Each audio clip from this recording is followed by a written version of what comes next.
Patawarin mo ako, Eric. Patawarin mo ako kung dahil sa akin ay nangyari sa ito. Patawarin mo ako, mahal ko.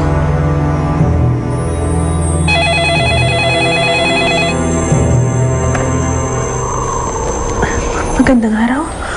Hello, Grasilda? Ikaw na ba ito? Ako nga ho ito. Lola Tisay, bakit ho kayo napatawag sa aparatong ito? Kasi nag-alala ako sa apo ko. Kanina pa ako tumatawag sa cellphone niya. Hindi ko naman siya makontak. Kasi nandito ito si Matthew eh. Yung pinsan niya nandito lang. Nandiyan ba si Eric sa iyo? Ha? Kasama mo ba? Oo, Lola Tisay. Narito nga ho si Eric. Magkasama kami ng apo niyo. Mabuti na lang at mali pala yung kutob ko. Alam mo ba, Grasilda, kung ano mangyari doon sa apo ko? Hindi ko alam kung anong gagawin ko. Siguro, ikakamatay ko. Sandali lang ha, sandali lang. Hello, Ate Grasilda. Nandiyan ka pa po ba? Kamusta ka na po? Hello?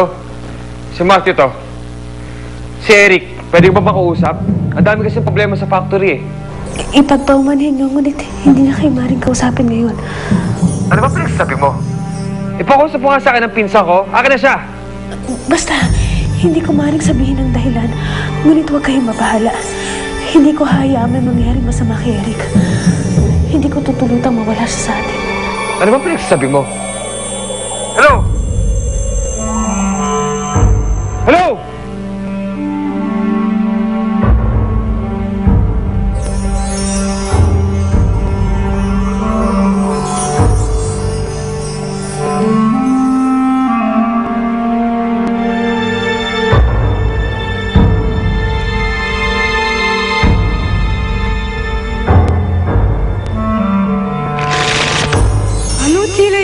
Madiliman yun mukha, Fabiola.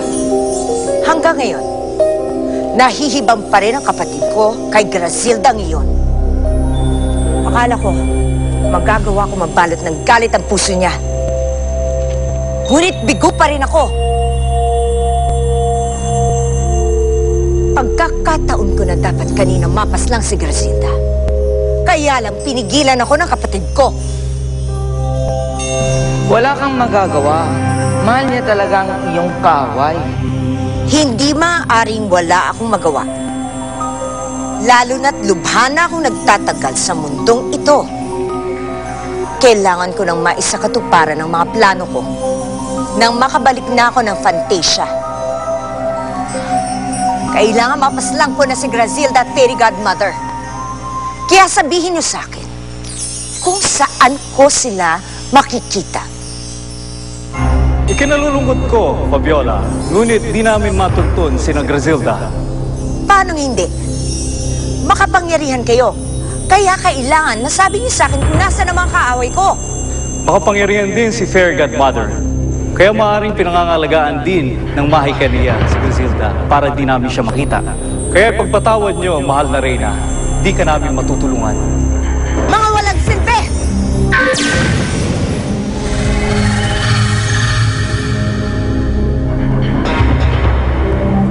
Patawarin mo ako, Eric. Kasalanan ko ito. Kung hindi ako naging mahina, kung hindi ko hinayaang maging malapit ang loob ko kay Caspira, hindi naman din mahuhulog ang loob niya sa akin. Hindi ko na dapat siya pinasa. Ngayon tuloy binabaling ng kanyang galit sa iyo.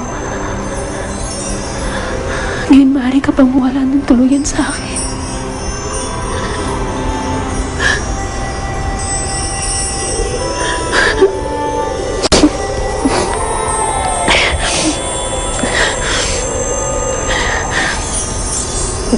Walang mangyayari kung iyak lamang ako dito.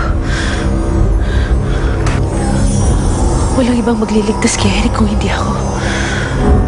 Kaya dapat na akong kumilos ngayon.